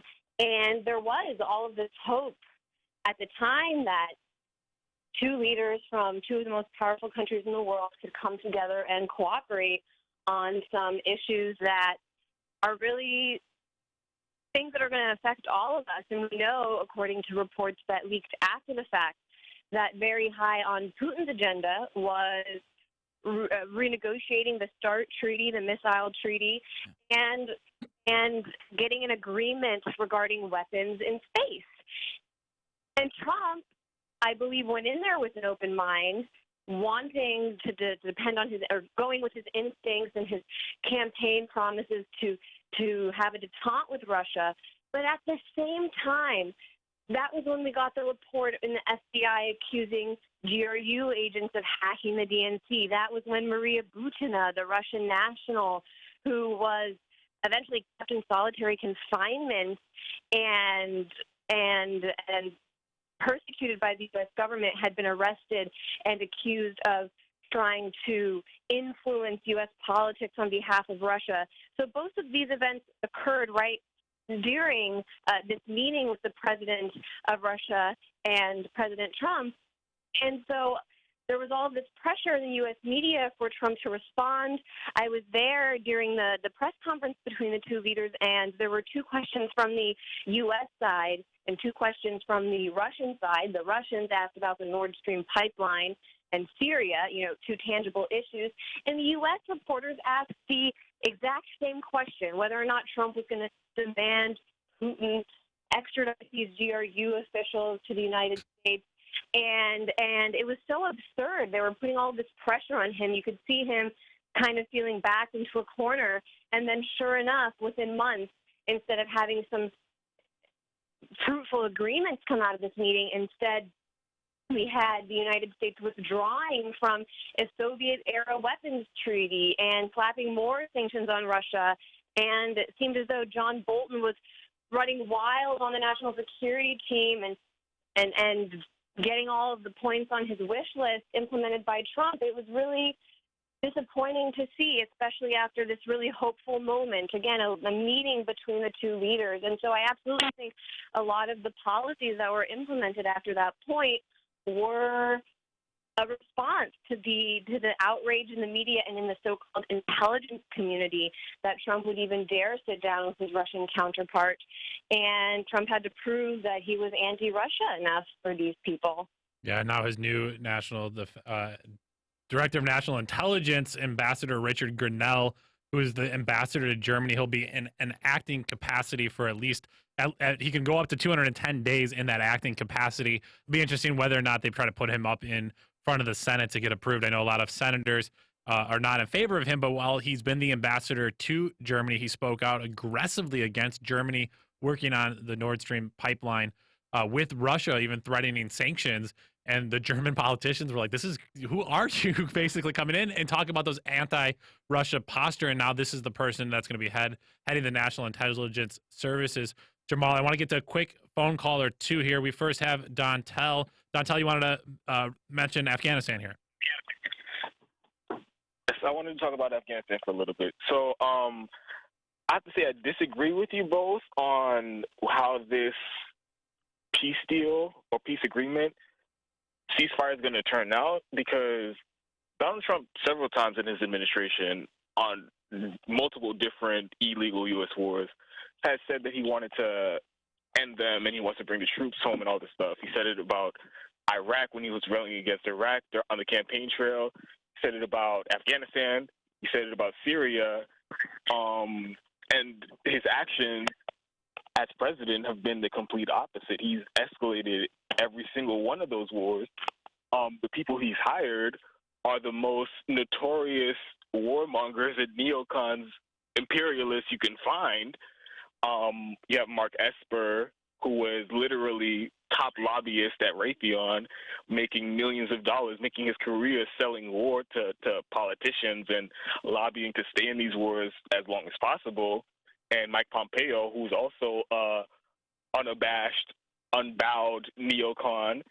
And so, like, with Syria is one of the best examples. At least 3, 4, 5 times in his administration, he made these huge proclamations about how he wants to withdraw troops, and he got a huge uproar from Democrats and Republicans in Congress, but it was really just for headlines and to make it seem like he was anti-war. But at the end of the day, he didn't do that. And in Syria, the most egregious example, he went from saying he wants to get U.S. troops out of there, Obama sent them there illegally, and it's been a mess or whatever, to now he just has repeatedly been caught saying that stealing the oil. We want to keep the troops there to steal the oil. Like, what? How do you get there? Yeah, I don't know how that works, right? It's like the person says, yeah, the previous president committed a war crime by trying to take down the country and killing 500,000 people, but we're going to just steal the oil now that we're here. Look, I don't entirely disagree with you. It's not that I think he's this beacon of truth and honesty. That's not it at all. but it doesn't seem like he is interested in a full-scale war. And I just make the point that Obama had his Libya, Obama had his Syria, Bush had his Iraq, Trump, he may fall into a war with Iran. Don't misunderstand me. Incompetence can get you there. But it doesn't seem like, from a standpoint of agency, that is something that he is pushing for. That's all. Yeah, I understand that too. But more than anything, I think he does not care about policy agendas and what actually really happens. I don't think he's actively pushing for it. But if all the people around him are telling him, "Oh yeah, we should definitely stay here for this reason or that reason," I don't see him providing much pushback at all. Mostly because he's just completely ignorant about whatever the topic is. Yeah, no, I absolutely hear you, Dontel. Thank you so much for your call. I do want to get here to Guy, who's been patiently waiting on the line. Guy, what's on your mind? Hey, what's going on, guys? I listen to the show, and I'm a big fan of Jamarl. Thanks, man, for all the things you do. My question was about the Chuck Todd question at the end of the debate, and I hate to intrude with that because I know you guys are talking about international politics. No, go ahead. Yeah, so at what point do, YouTubers who, are great, like Jamarl, at, going deep dive into the situation is going to start really unpacking what the superdelegates are, who they are, how they're selected? Because I feel like this is a big void right now in the conversation. We just mention them and then we leave it alone. Yeah. Do you think it's time to start rolling that content out? And not just you, but like other people on the left. This feels like it's something we have not touched. What are your thoughts? Let's hold that conversation for a little bit later in the show. We continue to be joined by Anna Parampil. Let's take a quick break here on Political Misfits live in Washington, D.C. We're going to be back after this quick break.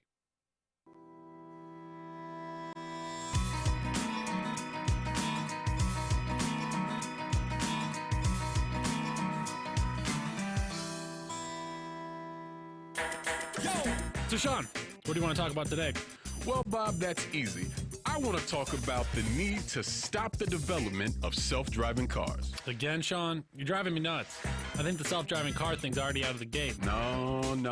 It's never too late. See, now the leading experts in the field, just pick one, whichever one, leading experts have repeatedly warned us about the dangers of artificial intelligence. Look, I'm telling you, man, we have to stop the robots by any means necessary. I see what you did there. Yep. Tune into our show By Any Means Necessary daily from 2 to 4 p.m. Eastern Time on Radio Sputnik. And don't forget to call in at 3:20 p.m. to our studio number 202-521-1320. And if you miss us live, check us out on SputnikNews.com, Spreaker, iTunes, iHeartRadio, Spotify, or wherever you listen to podcasts and stay up to date on the latest political, social, and economic movements shaping the world around us.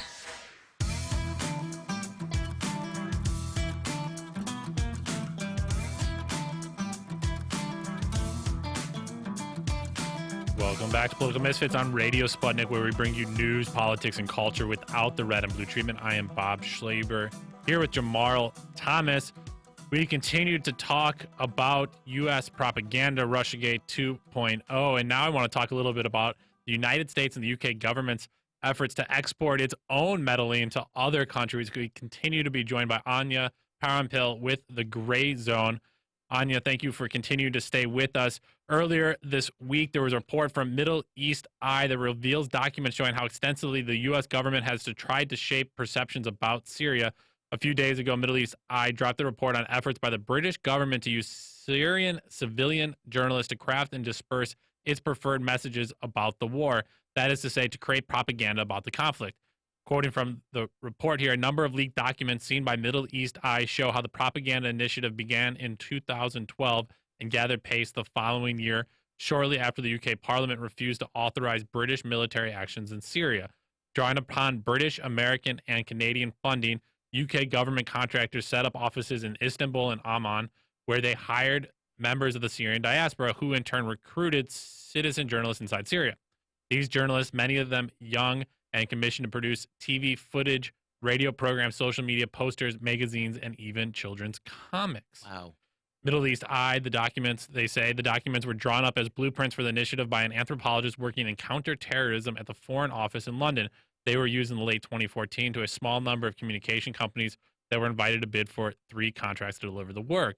One says the objective of the project is to contribute towards positive attitudinal and behavioral change. This was further defined as reinforcement of popular rejection of the Assad regime and extremist alternatives, promotion of the moderate values of the revolution, promotion of Syrian national identity. These documents also make clear that no one was supposed to speak about the UK's role in the recruitment and journalism, and that the contractors would have to sign non-disclosure agreements. Not only that, Anya, if you just go to grants.gov, the U.S.'s hub of all grant making, grants.gov, you don't need a special report, you don't need a password, you don't need a military clearance, and you just go to the grants and you search Syria. The first grant right now that comes up for working in Syria that the U.S. government will give you is called Support for Independent Media in Syria. This grant is worth up to $35 million. And in the description of this project now, it says the purpose of this notice of funding opportunity is to advance the following U.S. government policy objectives in Syria. A, ensure the enduring defeat of ISIS and counter violent extremism.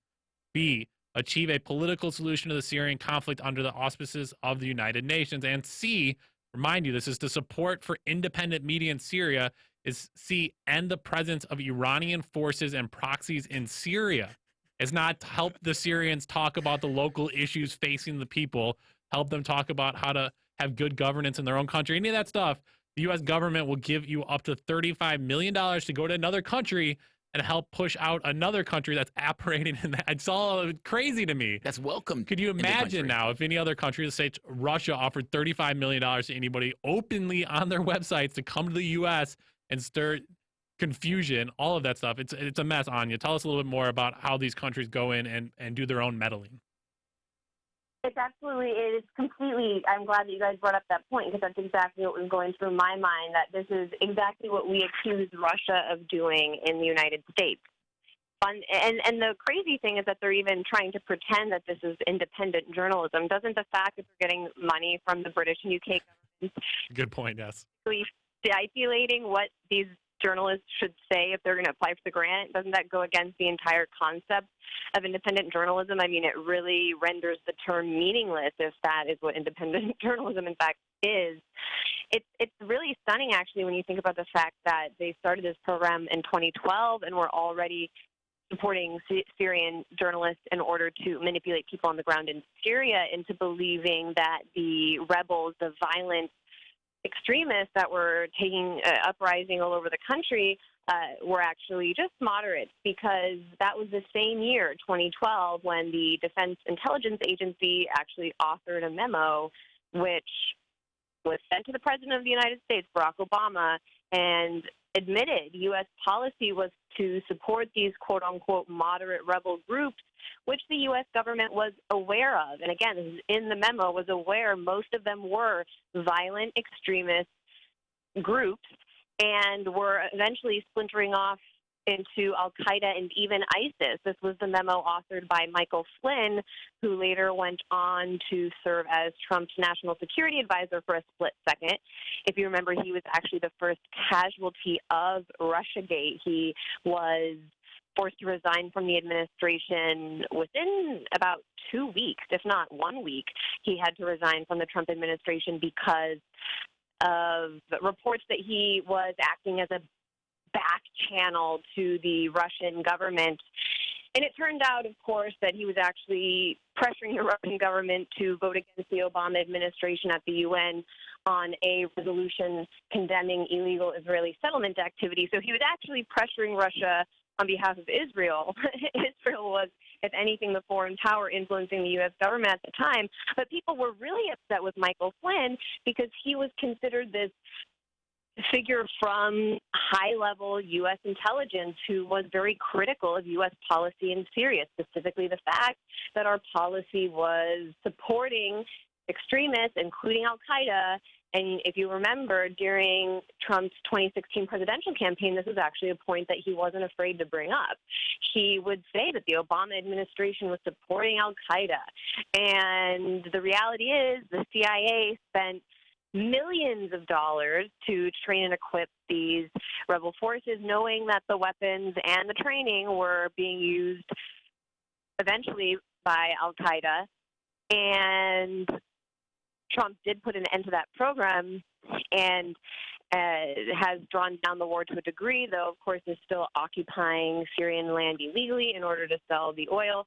But it just goes to show you the lengths to which the U.S. and the British governments will go in order to manipulate populations, not only Syrians, of course, which is the focus of, who are the focus of this program, which has just been revealed by Middle East Eye, but also our own public. I mean, imagine what they're doing to us in our media or in British media if this is what they're willing to do to Syrians. You know, it's funny, you jumped ahead of me. I was sitting here scribbling pretty much the exact same thing. I was thinking of Operation Mockingbird, this notion of trying to get the American public to think of a particular, take a point of view using media by infiltrating media and academic sources. The Cuban Twitter, I don't know if you've heard about this one. It was a plan to try to get a revolution going in Cuba using a device similar to Twitter. I'm sorry, say it one more time. I think it was called Zunzunio or something like that, the fake Twitter that the U.S. made in Cuba. That was it. They didn't get enough support on the program, on the application, but they were trying to use it to kind of push the public into this notion of, you know, revolution.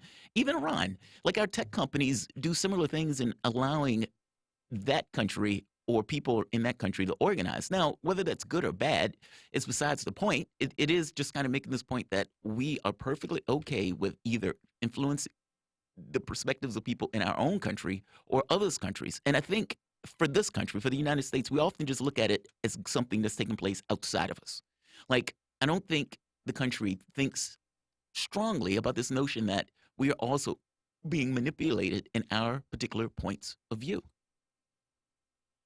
Is that correct? Like, do you think that's right? I mean, because and by the way, it goes beyond Operation Mockingbird. There's another program that was out where the CIA officials were trying to influence mainstream media itself. I mean, you can look on CNN or MSNBC. You have all of these guys who are just basically spooks, giving you their point of view, their very specific point of view of the news with a particular American perspective. Certainly. It's almost as though we don't need Operation Mockingbird anymore because the journalists on the mainstream corporate media are just willingly mouthpieces of the so-called intelligence agencies. Look at, for example, the way the New York Times reported about Russiagate, claiming that what was it, like 27 intelligence agencies had all agreed that Russia hacked the election, and that would include like the Coast Guard and things like that. So it's just, a lot of these reporters actually don't even know, I feel, as though what they're saying most of the time. I was just watching a report from Arwa Damon on CNN, and as you may have covered on the show, the Syrian government is in the process of winning back the last territory essentially held by al-Qaeda in the country, Idlib province, which is in the north on the border with Turkey.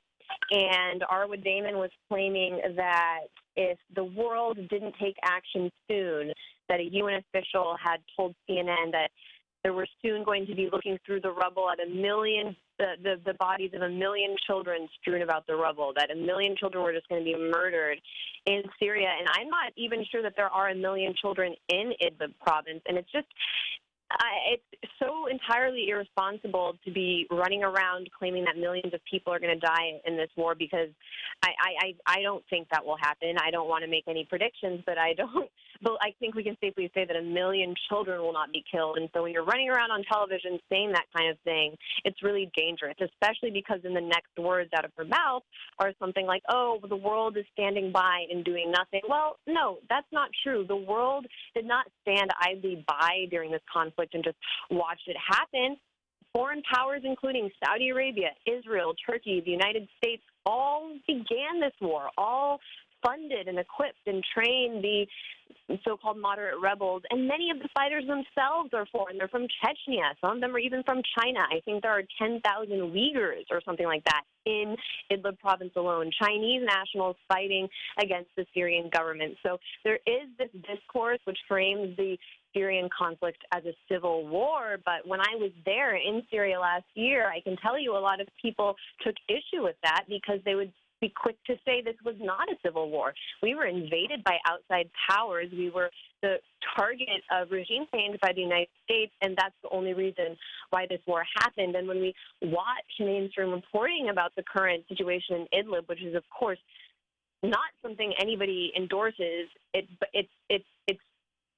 painted as though the Syrian government is just doing this for fun. The Syrian military is just coming to this province as it's been going all over the country and killing its people for fun or because it wants to. When in reality, the Syrian government was backed into a corner. I mean, I stood in Damascus in the heart of the old city and actually saw how close Jaish al-Islam, the Army of Islam, a Saudi-backed extremist group, came to actually taking the center of the city. And I stood with Syrians in Damascus who told me they were shelled by terrorists, people that attacked us on 9/11. And they were just so grateful that their city was still standing. It's one of the oldest capitals in the entire world. And we know what these groups did to other ancient areas where they took over. They bombed it to pieces. So that was what was at stake in Syria. And thankfully, this is the last stage in the war, and people were really looking forward to seeing their country united again, just as I think we would be if we were in their position. So it's insane for the corporate media to be running with these false narratives in order to support more war on the Syrian people. We should be encouraging peace. We should be encouraging dialogue. But when journalists are acting as a mouthpiece for the U.S. government and intelligence agencies, then this is the kind of reporting we get. Brian, I see you on the line. Hang on for a second. We're going to take a break in a second. I do want to slide in one other caller that has been patiently waiting as well. Tina, you had a question here regarding Serena Shim. Oh, am I on? Yes. Hey, Tina, how's it going? Thank you for calling in. Excellent. Hello, Jamal and Bob. Hey. Hello. Yes, because you were talking about Turkey, it occurred to me that journalist Serena Shim was mysteriously killed in a car accident in Turkey.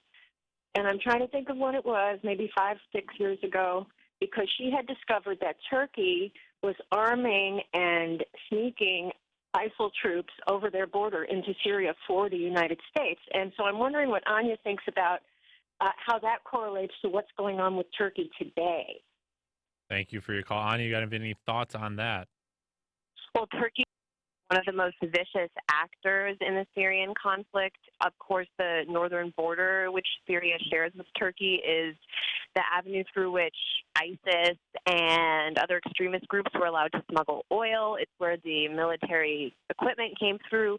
The British intelligence agencies and the U.S. intelligence agencies set up all their training camps on the Turkish border.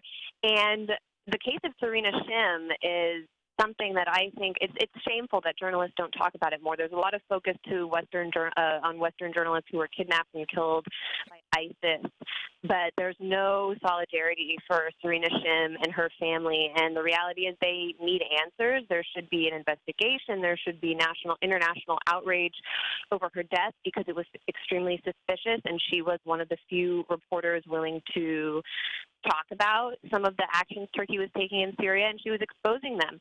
I can tell you that Turkey saw Syria as a major competitor of industry in the region. Some of the greatest industries in the entire Middle East were in Aleppo, which is Syria's second largest city. And as a result of the war, these foreign-backed, including Turkish-backed extremists came over. Aleppo was one of the cities that they really kept as a stronghold. You may remember a few years ago, the Syrian government won it back, and that's when we were hearing of a genocide in Aleppo, or that we were hearing every day that the last hospital in Aleppo was being bombed. And I don't even there were more reports about the last hospital being bombed than I think were actual hospitals in Aleppo. But as a result of this war, all of Syria's industry in Aleppo was completely destroyed and looted, and it was taken. I mean, there were actually the equipment and machines were taken over the Syrian border. This is what Syrian journalists told me when I was in Syria last year, and they said Turkey essentially looted their country, and as a result is more of an industrial power, and Syria was destroyed. It's really disgusting. It's horrific. And when it comes to Serena Shim, I agree that there needs to be more outrage and talk about what happened to her, because unless we start doing that, there will never be any answers. Let me ask you this real quick. One of the stories that the New York Times broke, I think it was maybe a couple of years ago, had to do with this notion of chemical weapons. And they made this argument that chemical weapons potentially could have been bought across the border, not necessarily something that originated in Syria, especially once the weapons were done away with, meaning once Russia was working with Syria in order to give her the weapons and so forth.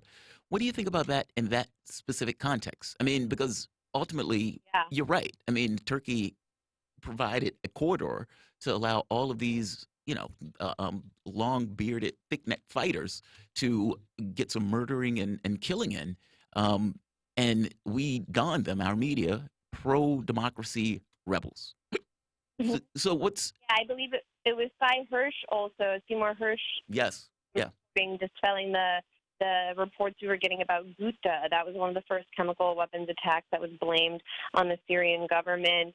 And we were told that they were the only party in this entire conflict that had these chemical weapons, even though several years before, Syria had actually entered an agreement and given up most of its chemical weapons, if not all of them, and it was actually verified by international observers that they had. So when meanwhile Turkey was supplying these weapons over the border to these rebels, so they had the capacity to use them. And again, that's the kind of information that we never really got in Western corporate media. You've been listening to Political Misfits. That was Gray Zone journalist Anya Parampil. Anya, thank you so much for joining us. We'll let you go. I do want to take this last call before we turn to another break. Brian, thank you so much for being patient. You had a few comments on Afghanistan. Hey, how you doing, Maul? Bob, what's going on, champs? Hey, not much. How you feeling today? I'm all right. Happy first week anniversary. Thank you, my guy. I appreciate that. Yeah. Hey, look, man. Dog. Period. Point blank. We need a new damn president, bro. Like straight up, man. Because it's a lot of false flags, red flags, whatever type of flags you can imagine. Dog, we have so many evil people in our hierarchy in our government, bro. It just makes no sense. Everything is a false flag. They tell us, this person, he dropped bombs on 100,000 people. But in reality, no, that's not the reason. Y'all just want to go over there and cause havoc. Because you just like blood. You like kids being blown up all over the place. And never been to war a day in your life. You know what I mean? Like, for real, like, this is crazy, man. Well, to be fair. Thank you for your call, Brian. Greatly appreciate that. Yeah, thank you, Brian. So I think a lot of these things, look, false flag is very specific in regards to what it typically means. I mean, usually it's trying to blame a country for something else. To say everything is a false flag is not entirely true. I mean, personally, I think around the world, most of these people are vultures. And they look for ways to get either economic or political concessions out of opponents, almost like a law of the jungle. If that place has a particular product that you need, well, maybe I need to come up with an excuse in order to allow me to get my hands on that product. But I don't know. I'm always wary of saying everything is false or everything, because at that point it's like, where's your floor? Like there has to be somewhere where you put your feet on the ground. Something has to be real.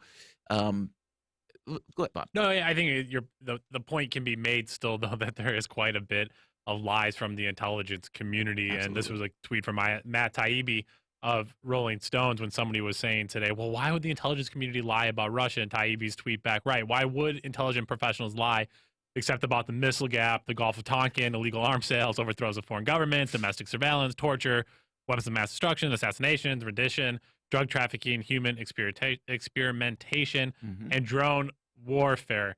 Jamal, I don't know. It's not like they have a great track record. So, yeah, floor is somewhere, but that is your track record.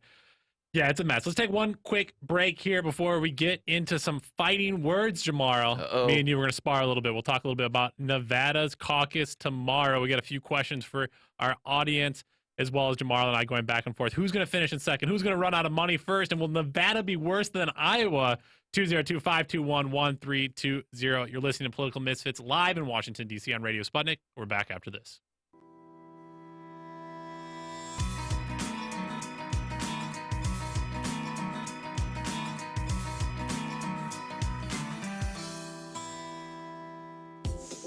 Tune in every Friday to Loud and Clear with Brian Becker for a weekly segment of the worst mainstream media headlines of the week. They tell us what's behind the worst, most misleading, and funniest headlines from around the news with Steve Pat of the blog Left Eye on the News. Together, they pull apart the corporate media's bias, spin, and downright lies. Tune in this Friday and every Friday for the worst and most misleading headlines of the week. We are talking 24 hours a day, 7 days a week. You are listening. We give you the most essential out of the endless information space. Radio Sputnik, telling the untold.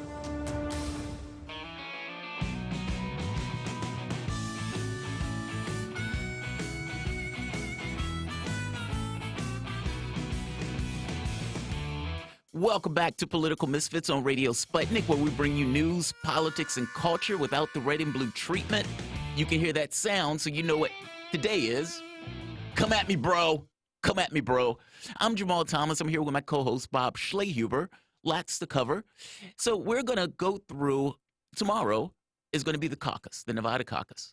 And there are all sorts of questions that are kind of bubbling up in regards to the caucus. And I think one of the good conversations would be, what do we think is going to happen? Let's get into some prognostication, and we can go at it in the prognostication. So the first thing, is Nevada going to be worse than Iowa? Now, we've seen the reports. We've seen the people saying they weren't tested. We've seen Tom Perez trying to explain, no, anybody who needs testing, we're going to give them testing. Anybody who needs testing, we're going to give them testing. And then you talk to the people who are there, they're like, yeah, they told me that they'll get back with me soon. So that was about a week ago, maybe 3 or 4 days ago, where it seemed like they were still under this idea of, yeah, we don't know if we're going to be ready for this.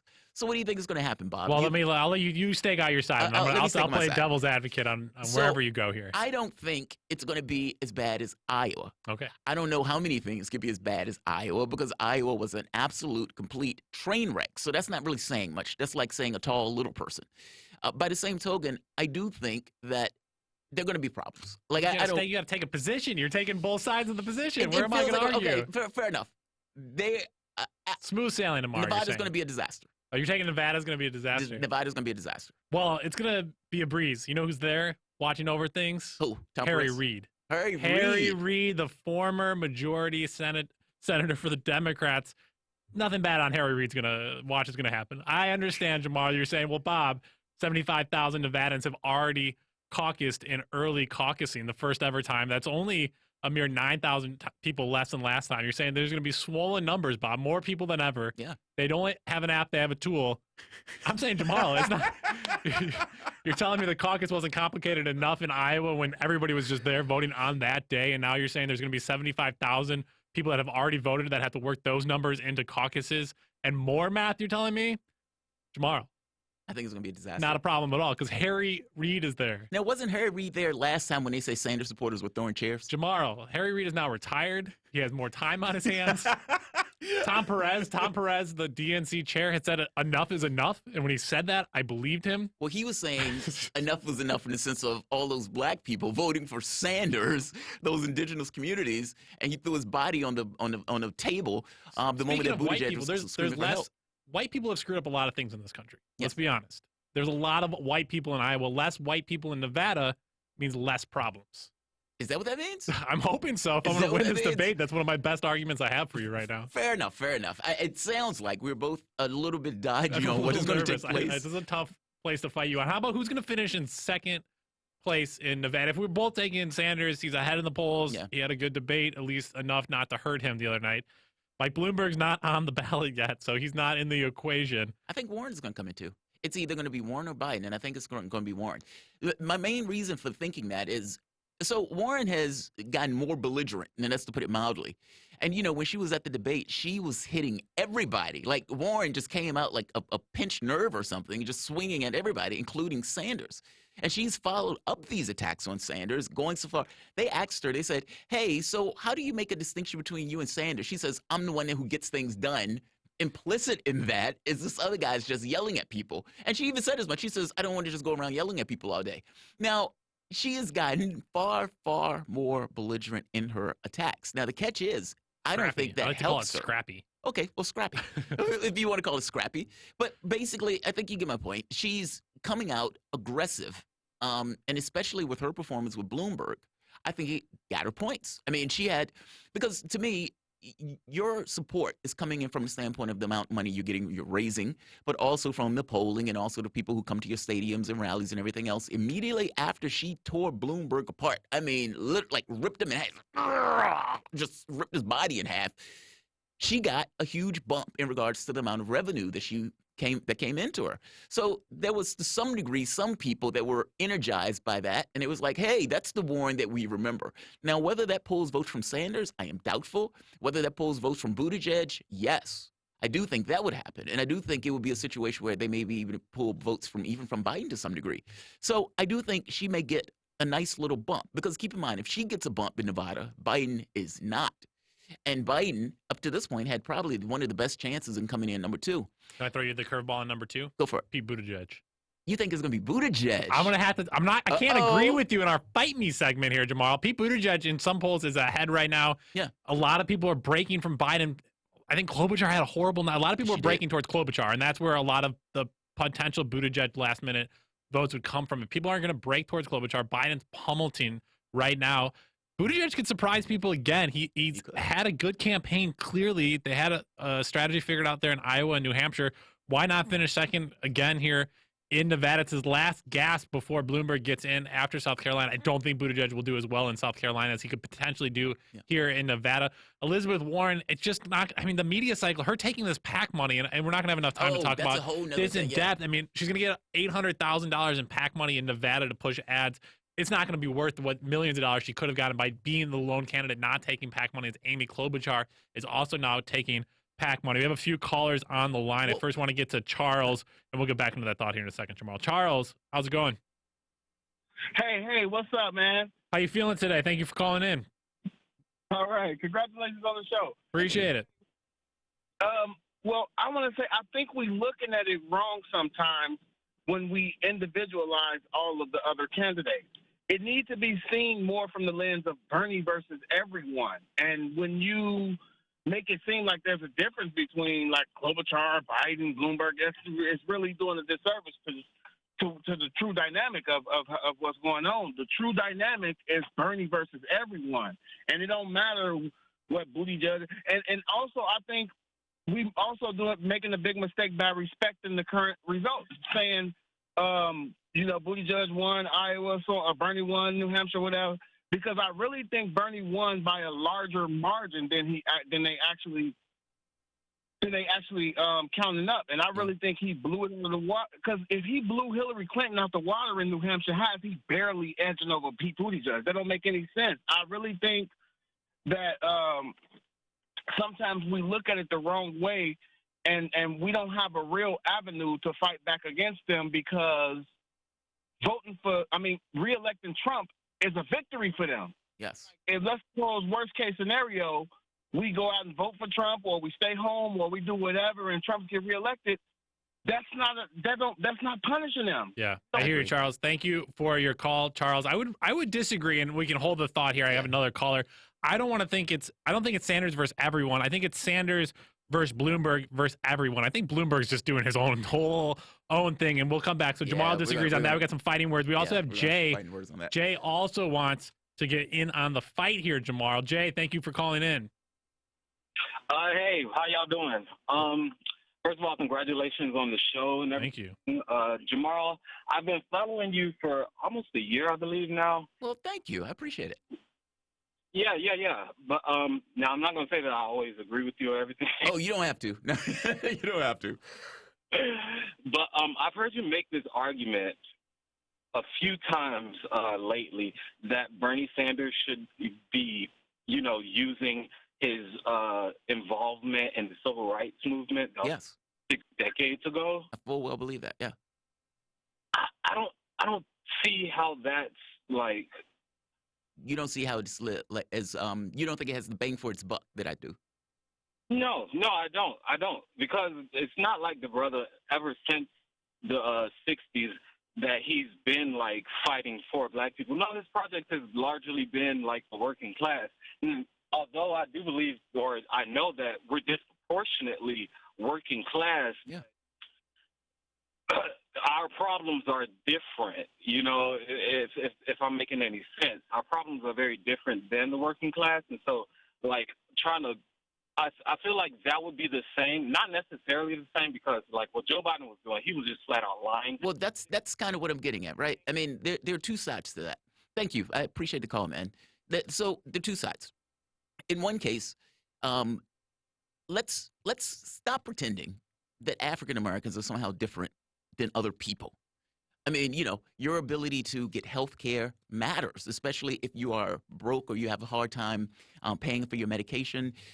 Your ability to go to school. I mean, if we're talking about the income inequality gap, a lot of that comes from the differences in the ability to be able to pay for school versus not, and having to take loans. I mean, you can go across the board with this stuff. The issues that avail us mostly are economic. Even some issues that look like race. I mean, think of Brown getting choked to death in New York for selling loose cigarettes. Does anybody in their right mind believe that loose cigarettes is a lucrative profession? You know, the 25 cent or how much ever. No, he's out there because he needs the cash. That's a materialistic concern. As for Sanders and as for Biden with the civil rights movement, the issue with Biden and the civil rights has to do with Biden lying. Biden has been out there flagrantly lying about being part of the civil rights movement. I think I played the video the other day where Biden honestly admitted that, yeah, I was just a kid. I didn't really have anything to do with the civil rights stuff. But that doesn't stop him from looking at one black person in the face, lying to that black person, saying that he somehow was working to desegregate these movie theaters. Now, if you are an African American and you are giving a lot of support to one Joe Biden, and in giving that support to one Joe Biden, you find out that this guy has been lying flagrantly, going into one church after the next, using the civil rights movement as a prop in order to get votes, for all intents and purposes, to scam votes.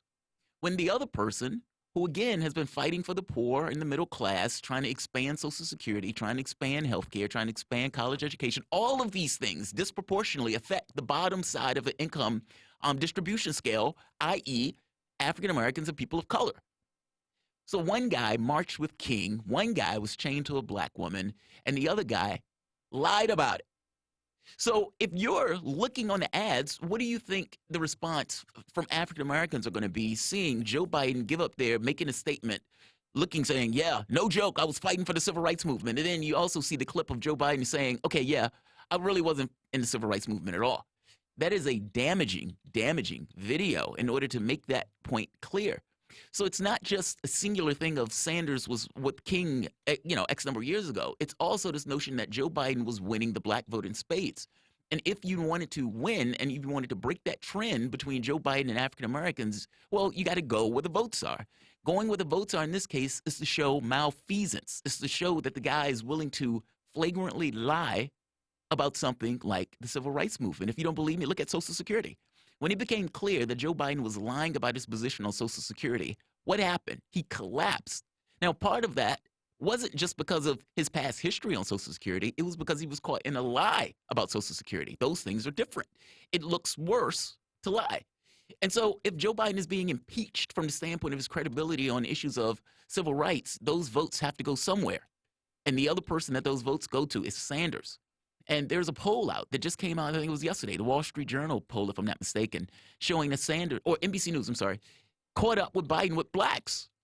Like, I hope you understand what I mean. For African Americans, the issue is who keeps the monsters at bay. And the person who keeps the monsters at bay from the standpoint of African Americans will get that vote. There was never an issue with Sanders getting black support. The only issue was that they thought Biden was more electable, so they tended to go more towards Biden. Not to mention you have the Obama thing where he was rubbing himself in Obama.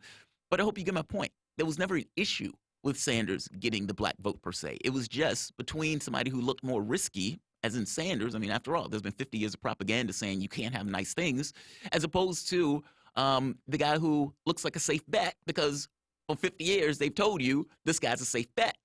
Missing the point, John Kerry lost, Al Gore lost, Hillary Clinton lost, and the only reason that Obama ended up winning was because he ran a campaign on this quote-unquote hope and change. He ran like a lefty. I hope you get my point. The issue is not entirely just singular that Sanders was working for the civil rights movement and the material interests of the particular class. It's also going after Biden for lying. I find that to be a massive deal. And so it's both. It's working in tandem. It's not one or the other. I think it's both. Yeah, it's interesting here. The new NBC News Wall Street Journal polls has Sanders and Biden basically even in some regards here in South Carolina amongst black voters. Biden has the support of 31% of black Democratic primary voters, while Sanders captures 29%. And if you remember correctly there in 2016, that is where Sanders really struggled against Hillary Clinton. And then if you look at the numbers a different way here, this is where it almost speaks in a different way, is a combined 65% of blacks in South Carolina are enthusiastic or comfortable with Sanders. 20% are enthusiastic and 45% are comfortable, while a combined 30% express some discomfort. So overall, relatively 65% enthusiastic or comfortable, 30% discomfort. For Biden, it's combined 69%, but only 16% of people are enthusiastic. And this is what we were talking. I've been talking about this for a year now, is even Joe Biden nobody's enthusiastic about the guy. Sure, he's the vice president. I liked Obama. He's the liberal guy. He's the moderate guy. He knows the world leaders, blah, blah, blah. But if you're not enthusiastic about a presidential candidate, you're not telling your friends about him. You're not door knocking. If it's raining, you're not going out. If it's snowing, you're not going out. If you have to go somewhere to make a phone call, you're not going to make the phone calls. And there's 28% people feel negative about Joe Biden. So there's big negative numbers of Joe Biden there in South Carolina. I wanted to go back to the thing you disagreed with me. Is it Sanders versus everyone, or is Mike Bloomberg doing something uniquely different than everyone? And I think he is. I think when he made that statement about in the debate the other night, well, this is communism. Yeah. He went farther than any of those other candidates up there were willing to go. Yeah. He's not plugging in money or trying to play fair with these other candidates or, oh, we should work as moderates against Sanders. It was Mike Bloomberg versus all of them. And Mike Bloomberg is not trying to take down. Mike Bloomberg's trying to win the presidency. People are, oh, he's just trying to slow Sanders. No, he's not. He's trying to be president of America. He's not in there just to throw Sanders off his game or whatever people think it is. Mike Bloomberg is in it to win it. He doesn't care about these other candidates. And as much as it's framed as, oh, it's Sanders versus everyone, Mike Bloomberg is uniquely doing his own thing. I could see Mike Bloomberg running a third-party race or at least trying to figure out some type of in route at the brokered convention that gets him in there. He doesn't care about these other candidates. So, yeah, okay. Now we have a come at me, bro. So fair enough. So I think all of them are working in tandem against Sanders in this case. Now, Bloomberg has a certain degree of hubris with him. That's true. But Bloomberg's guy, Ratner, was very clear that this anti-Sanders coalition, that Bloomberg can play a role in the anti-Sanders coalition. Bloomberg thinks he can get about 30% of the vote or 25%, whatever. And if he can lock that in and get to the convention, then he can kneecap and rip it away from Sanders at the convention. The issue that I kind of make to people is that the issue is a little bit more complex, though, than whether or not Sanders can just outright win. Yes, they will take that to the convention. Yes, they may potentially rip that away from him from the convention because the issue is not Trump. The issue is Sanders. You must understand, from the standpoint of the Democratic Party, Trump still allows them to keep their power. Oftentimes, the opposition party loses, and the president has a pretty strong bully pulpit. So the president has a pretty strong power that he has a much better chance of winning these elections. However, their issue is Sanders. If Sanders wins, what happens? I mean, for the most part, for 40, 50 years, they've told you, A, you can't have nice things. B, the only way to run in politics is to essentially take all of this money from plutocrats and oligarchs and just work around the edges, but not so much where you would adversely affect the fact that they're giving you all that cash. They even went so far as to say the American public is not on board for this New Deal politics stuff. How we do politics is the only way to do politics. This is far to the left as you can go. And then Sanders stands there. He's not taking the money in the way they were taking the money. He was raising more money than these guys were just with grass donations. And even going so far from the standpoint, if he wins, what does it make them?